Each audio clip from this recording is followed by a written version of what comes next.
everyone, welcome to the vlog. We have had an exciting week this week, although actually not much has happened at the building site, which is a bit weird considering every single day so far since they started a month ago, there's been like 6 people on site. Building work has... Sorry, have I got a bug on my head? Yes. It was quite a long creepy bug as well. Yeah, I was like... I thought, I'm going to get rid of that before I tell her what's on my head. Building work has been slow, but that's only because they're ahead of schedule, so they've gone and finished off some other job somewhere else. But we've been doing loads of other stuff around that. Yeah, so let's quickly give you a rundown of what we've been doing. So let's go to the garage. Walk the plank. Have I got Milo behind me? Yeah. All right, so earlier this week, I had a really exciting delivery. I had our Vanity unit arrive. So last week I told you all about this, and it actually appeared, delivered by a very lovely man who also sells mid-century furniture. So I got his number, and when we can actually get started, he will be able to give us a better idea. So if Milo does the honours. You can cut this out. So this is him. I'm really itchy now after that bug was on me. This is our Vanity unit. Do you want to give them a tour of it? This is our Vanity unit that Meg managed to get online. It's a Vanity unit, and we're going to put a sink in the top instead of having a classic toilet sink, as you will see here in the pink horribleness. If anyone wants to buy these, let us know. If anyone has any tips on how to actually physically do this, please let me know. I did put this out on our Instagram, and someone gave me a different woman who's done it, so hopefully I can copy her, because what a lot of people do is the top one's just going to be solid. That tends to be the case because we're doing an inset sink rather than on top, so that'll be the sink, and then the bottom one here is just sliced in the middle, which means that you can put the pipe work in there and stuff. But I need to speak to our plumber about it. Probably needs a bit of love. I got it for £30, and then it cost me £75 to ship it, which was okay because it came from well up north. So yeah, all happened within, I think, about 10 days. So very pleased with that. All right, let's go upstairs, because the next exciting thing, for some unknown reason, the mic cut out on this little bit. So here I am just scurrying on upstairs to show you the tiles that we bought. Anyway, back to the vlog. Oh, our breath running up those stairs. So all of these samples are from Fired Earth, which is a brand that I absolutely love. And hopefully we can use one of these in our bathroom. They are all varying shades of blue. I basically went on there and found all the square tiles they have in a light blue. This one is very matte and I think is out. So that one is it's a cut one, so it will be bigger in real life. But it's the Milan Bossy, that's a no. And we also think this one's a no. It's just a bit too dark and not quite the right tone we want. So we were left with these three. And I wondered what your guys' opinion was. Maybe comment down below which one you think is best. So this one is number 1, this one is number 2, and this one's number 3. They look really different in every light. In here, all of them look kind of green, don't they? Mm. But this one, which is Provence Turby Square, is Miles's favourite, and I am now leaning that way. We went downstairs and looked at this in like a really dark light because our family bathroom is not going to have any windows. But then this one I think matches our mood board the best. This one is the Cordoba Lagoon, and it's a very pretty light blue with a bit of texture on it, whereas this one is quite flat. And then this one isn't either of our favourites, but if you like it, let us know. So this one's number 1, Miles' favourite. My favourite's number 2, and then the bigger guy is number 3. What do you reckon? So, the other thing that was going on this week was windows. After you guys helped us find loads of other companies, we've been speaking to various window companies, and wooden windows has been a discussion point. So, we found a company, 2 very nice guys, who specialise in restoring wooden windows. So they don't make new windows, they take old windows, they restore them, make them all lovely, and double glaze them, which we need because of our heat pump. They're going to quote for us to restore all of the wooden windows in the house. Let's see what they come back with. The other difficulties we're having is the big bow windows. So these are Crittle, they're single glazed, they're probably 100 years old. An issue we have is A, there's loads of them. B, new windows have thicker frames, so we'll lose those of glass.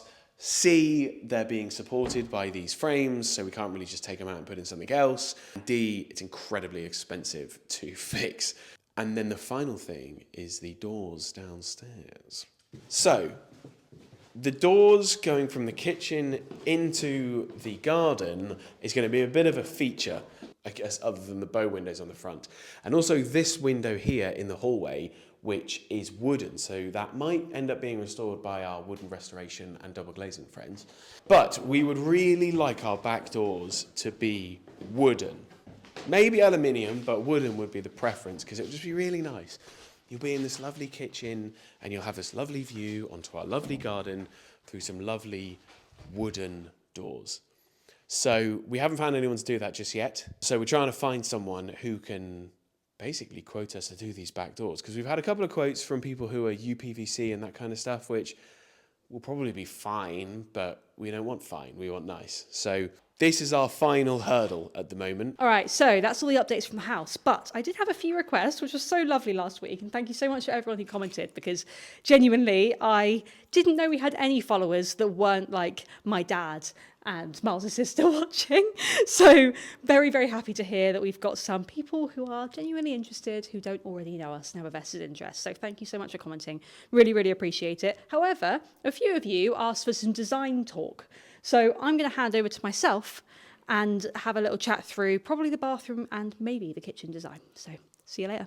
All right, so I'm going to start off with the bathroom mood board. That's the one that's been the most fully fledged and the one that will be done the soonest. So what I'm going to do is I'm going to have it up on my laptop in front of me just here, and then I will put this on the screen next to me as I'm chatting so that I can give you an idea of how I got to this. So before Christmas, I did an interior design course, and I love all this stuff anyway, but it really was helpful in figuring out how to put a room together. I might have already said it before, but I did a product design degree, so I do have a design background, but not interior based. And I used to work in furniture buying and sourcing for like pubs and restaurants, like old stuff. So I've got a bit of knowledge there, but not really in terms of putting a full room together. I realised when doing this project that normally when you're in a rental or even when you buy somewhere, you've got something to tie back to. So for example, in our old flat, we had these awful sort of shiny grey silver carpets, which there was no point taking them up and replacing because we knew we weren't going to be there long term. So I had to work around them, but it did tie me back to something. Whereas now, when we have nothing, I'm finding it quite difficult. Like there's no flooring to tie back to, there's no like fireplace, for example. I can put whatever I like into any of these rooms. So the way that I go about this is scroll through Pinterest, have a look on Instagram, and just save anything that feels good to you. Something that they said on the course was it doesn't have to be like interiors that you like. It can be anything. It could be clothes, it could be, I can't think of anything else now, artwork, anything like that, books. Just stuff that you like the look of and maybe the colour scheme, and then you can go back from there. And by doing this, I went through Pinterest and I stumbled across some of these images. I think this one here with the checkered floor, I don't want a checkered floor, was the first one I found, and I just loved the sort of encapsulation of the baby blue in this bathroom, because something to bear in mind whenever you're looking at any room is the lighting. And this bathroom, our compromise was that we weren't going to have any windows in it. We are putting a light well in, which is like a tube that goes up to the roof and allows some natural light in, but it's not the same as having an actual window. So I knew I wanted it to be a light colour. I knew I wanted it to be a colour, because what you'll learn about me is I'm not very good at going neutral. Although in this house I am trying quite hard to not overwhelm with colour and then regret it. But anyway, I'll come back to that on another day. So I came back to these light blue tiles, and I really like the mid-century vibe of most of these pictures, but I feel there's a bit of a balance to be had, and this is something that I am still working out on the tile front. And I always knew that I wanted to get some sort of vanity unit and make it into a sink. So I have now sourced that, as you guys have seen. So that's this one here. And I'm now working to figure out how on earth to turn it into a sink, but it should be okay. The dimensions are correct, so that's all good. I really loved the sort of warm toned mid-century wood with the light blue. I thought it looked really nice. The way that I did this is I literally, this tiled bit was actually from a picture that had a bath in front of it, and I just copied and pasted these little squares over each other, got a toilet, and then pasted it over. You can do all of this in Canva. I don't know if this is the pro version, because I have got the pro version, but you can remove the background really easily and then just paste things in. I know that if you have an iPhone, you can do this on your phone as well by holding down on like the item within a photo and then saving it as a sticker, and then you can play around on there, which is a free way of doing it if you have an iPhone. Let's give an idea of the layout. So on the layout, it's this bathroom here. You might have noticed on the mood board that we have a shelving unit thing built in, and this is because originally this bathroom was going to be quite a lot bigger. It was going to have a shower and a separate bath, but it ended up being really squeezed and it didn't really make sense. So what we did is we decided to pare that back and put a shower over bath in this bathroom, and then we have a freestanding shower in the ensuite. It actually meant we could have a bigger ensuite, so you know, you win some, you lose some. But we realised we didn't have very much storage in the family bathroom, which for me and Miles now doesn't really matter, but if and when we ever have kids, there's going to be a lot of stuff in there, so I think it would be good to get some built-in storage there. And because the ensuite's so much bigger, we decided to nibble out of that and put some shelving in there, sort of tucked in next to the toilet. So that's what this is here. And then the light well's above the middle of the bath, you've got a shower at this end, and then this is the vanity unit that I just showed you, and then just a toilet. It's pretty simple, but works for us. If you have any questions about this sort of stuff, or you want to go into more detail about the design process in general, please let me know, but hopefully it gives you an idea of where I'm headed with the bathroom at least. And every week I will try, don't hold me to it, I will try to do the design of each room. But we have designed the living room. I did that on my interior design course, but I haven't got a good mood board for that, so I'll pull that together. And then I've also designed the kitchen sort of top level with the company that we're working with on that, so I can share that hopefully next week, maybe the week after. The dining room's pretty simple, for now at least. I quite like eclectic stuff, so I'm hopeful that I can just slowly gather bits and pieces rather than it being really heavily designed. But yeah, and the hallway, I think I know what I'm doing, but I need to find the runner for it because we're going to have a carpet runner, and then I can show you that. But yeah, any questions, please let me know. And yeah, hopefully you found this insightful. I don't know. I'm just waffling now. Back to the vlog. Bye. All right, today we're over at the house and we are going to sort out the garage. It's actually the weekend. It's the first weekend we've had here in ages, so we thought we'd use it to sort the garage out. It's a total tip in here, so we just wanted to sort it out again. Like, we need to sell this stuff and that and the Vitrolite, and then this is just a load of crap. There's not really anything of value in here to anyone else. We got rid of all the tools and that, but it's all just random stuff. And then I want to sort out the vanity today, at least measure it up for what we need to do. And then next week I'll speak to the plumber and make sure that I'm going to do it right. Let's see. First job, clear the path to get the baths out, and then we can list them onto eBay or something.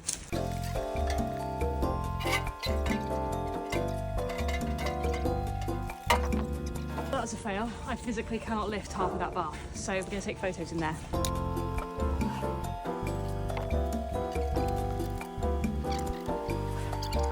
Alright, that's all the pictures taken. Now I've got to sort out the actual garage. Little back, right? Well, there's also the windows. Oh, still got the windows.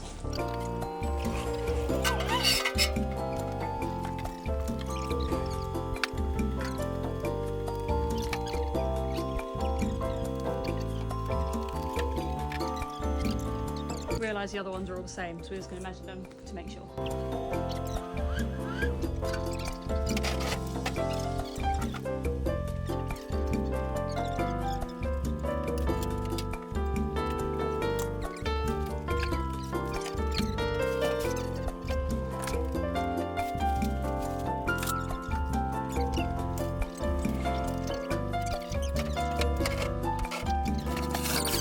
So this is, well, this is our... The owner, previous owner. Yeah, this is the previous owner's band who let us keep this sign. So we're going to put that up in the house somewhere. I forgot about that.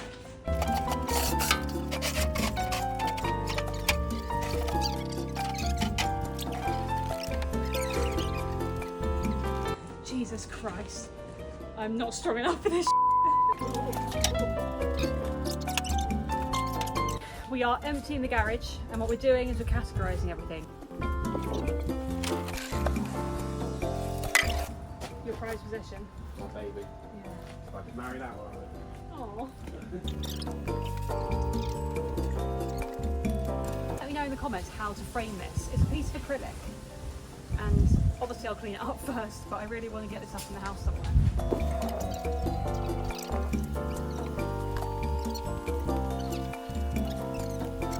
This is the first thing we found in the house, and it is a badminton racket bottle opener. It's made of metal. I absolutely love it, and I'm glad that we haven't lost it, because it will come in very handy over the years. We've managed to clear this gap, so now we're going to refill it and then rejig everything around it. Being up Doc Martens is always good for work boots, so I think I'll keep those out.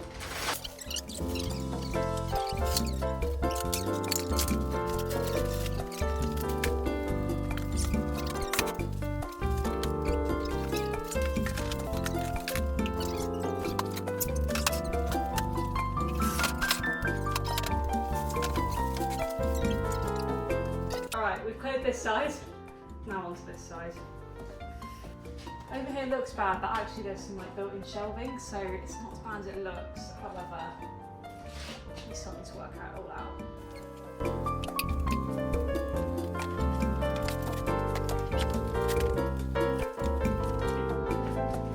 Don't happy, be worry.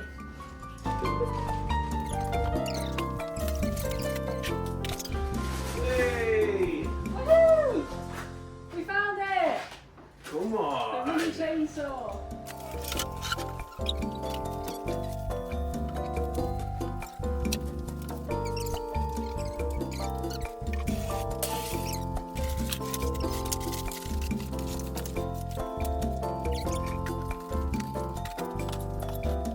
Right, we've rearranged a load of stuff, and there is some method to our madness. We now just need to get the bath and the sinks back in, and then we're done. But I think it was good. We've got a lot more floor space, and once these things are sold, we'll have that whole area to put tools and stuff back into. One day.